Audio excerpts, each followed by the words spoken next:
Hi friends, welcome to our channel. మీరు కనుక ఇదే ఫస్ట్ టైం మా ఛానల్ని విజిట్ చేస్తున్నట్టయితే త్వరగా సబ్స్క్రైబ్ చేసేసుకోండి. మనకు మొత్తం 10 కేటగిరీస్కి సంబంధించిన ప్లేలిస్ట్ యాడ్ అయి ఉన్నాయి, అవి కూడా చూసేయండి. రీసెంట్గా రిలీజ్ అయిన అవతార్ ఫైర్ అండ్ యాష్ అనే హాలీవుడ్ మూవీ చూడడం జరిగింది. టోటల్ రన్ టైం వచ్చేసి 3 hours 15 minutes. బడ్జెట్ వచ్చేసి అప్రాక్సిమేట్లీ $400 million. మీకు ఆల్రెడీ తెలుసు, అవతార్ ఫస్ట్ పార్ట్ 2009లో అండ్ సెకండ్ పార్ట్ 2023లో వచ్చి పెద్ద హిట్స్ అయ్యాయి. మరి ఈ మూవీ చూడాలి అంటే ప్రీవియస్ పార్ట్స్ చూడాలా అని అడిగితే చూడాలి. సేమ్ క్యారెక్టర్స్ అండ్ కనెక్షన్స్ ఉన్నాయి కూడా. It's like a direct sequel story పరంగా. నా మూవీ ఎక్స్పీరియన్స్ చెప్పాలంటే నచ్చింది, కాకపోతే మధ్య మధ్యలో కొంచెం బోర్ కొట్టింది కూడా. ఎందుకో ఈ వీడియోలో ఎక్స్ప్లెయిన్ చేస్తాను, పాజిటివ్స్ అండ్ నెగిటివ్స్ అన్ని. అసలు ప్లాట్ లైన్ ఏంటి అంటే, నెథయం చనిపోయిన తర్వాత జేకే నేత్రి ఫ్యామిలీ బాధ నుండి రికవర్ అవుతున్న టైంలో యాష్ పీపుల్ అనే అగ్రెసివ్ నావీ ట్రైబ్ అటాక్ చేస్తుంది. దానికి లీడర్ వచ్చేసి వరాంగ్.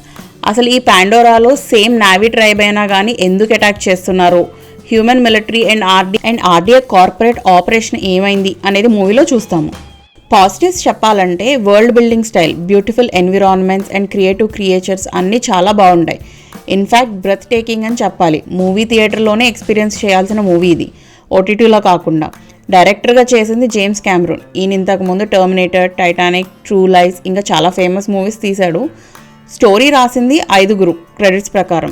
ఎమోషనల్ సీన్స్ బాగానే రాసుకున్నారు అండ్ ఆల్సో లైట్ హ్యూమర్ని ట్రై చేశారు, వర్క్ అయింది కూడా. క్లైమాక్స్ కూడా ఇంట్రెస్టింగ్గానే ఉంది కొన్ని ఎమోషనల్ కాన్ఫ్లిక్ట్స్తో.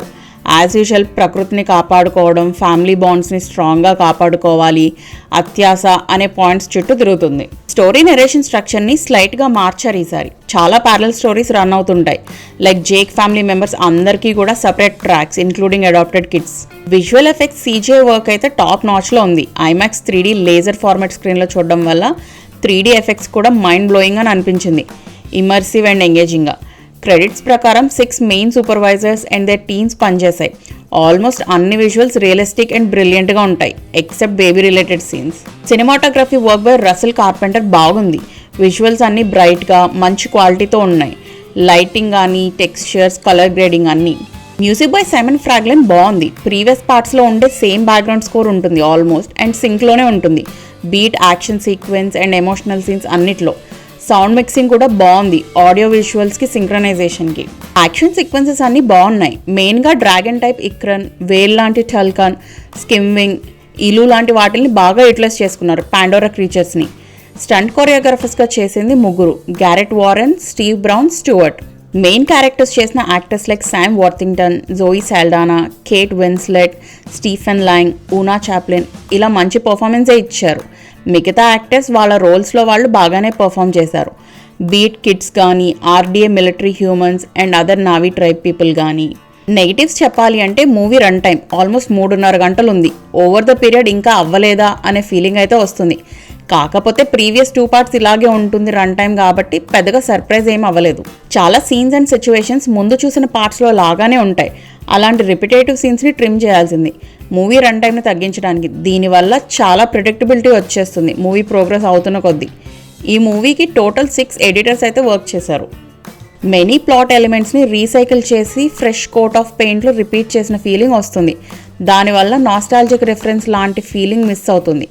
ఇంకా కొత్త ఐడియాస్ లేవా, మళ్ళీ అవే వాడుతున్నారేంటి అనే డ్రాగ్ లేదా ల్యాగ్ అనిపిస్తుంది మధ్య మధ్యలో.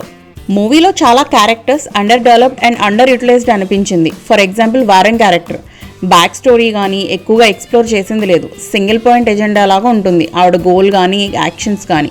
కొత్తగా కూడా ఏమి ఉండదు. యాష్ పీపుల్ నావీ ట్రైబ్ని ఇంకొంచెం బెటర్గా ఎక్స్ప్లోర్ చేసి ఉండాల్సింది ఫైర్ ఎలిమెంట్స్తో. ఈ మూవీలో కూడా చాలా సీన్స్ వాటర్లోనే తీసుకెళ్లారు. దానివల్ల సెకండ్ పార్ట్ మళ్ళీ చూస్తున్నామా ఏంటి అన్న ఫీలింగ్ అయితే వచ్చింది. Adult scenes or bad languages ఏమైనా ఉన్నాయా అంటే ఏమీ లేవు. పోస్ట్ క్రెడిట్ సీన్స్ ఏమైనా ఉన్నాయా అంటే ఏమీ లేవు. ఇదంతా కాదండి, అసలు మూవీ చూడొచ్చా లేదా అంటే, మీకు కనుక ప్రీవియస్ 2 parts నచ్చి మంచి IMAX 3D విజువల్స్ని ఎంజాయ్ చేస్తాను, స్టోరీ కొత్తగా లేకపోయినా పర్లేదు అంటే ఈ మూవీ నచ్చుతుంది. అలా కాకుండా ఇన్నోవేటివ్ స్టోరీ లైన్ని ఎక్స్పెక్ట్ చేస్తున్నాం, ప్రీవియస్ 2 parts ఆల్రెడీ బాగా లెంతీ మూవీస్, మళ్ళీ అదే క్యాసెట్ని ప్లే చేయడం మా వల్ల కాదు అంటే నచ్చదు. సింపుల్గా చెప్పాలి అంటే Avatar part 2 copy paste with plot repetition but enhanced visuals అని చెప్పొచ్చు. ఈ వీడియోలో చెప్పిందంతా కేవలం నా మూవీ ఎక్స్పీరియన్స్ మాత్రమే. Thanks for watching. Please like, share and subscribe if you like our content. మీరు మూవీ చూసుంటే కనుక మీ మూవీ ఎక్స్పీరియన్స్ని కూడా కమెంట్ సెక్షన్లో మెన్షన్ చేయండి.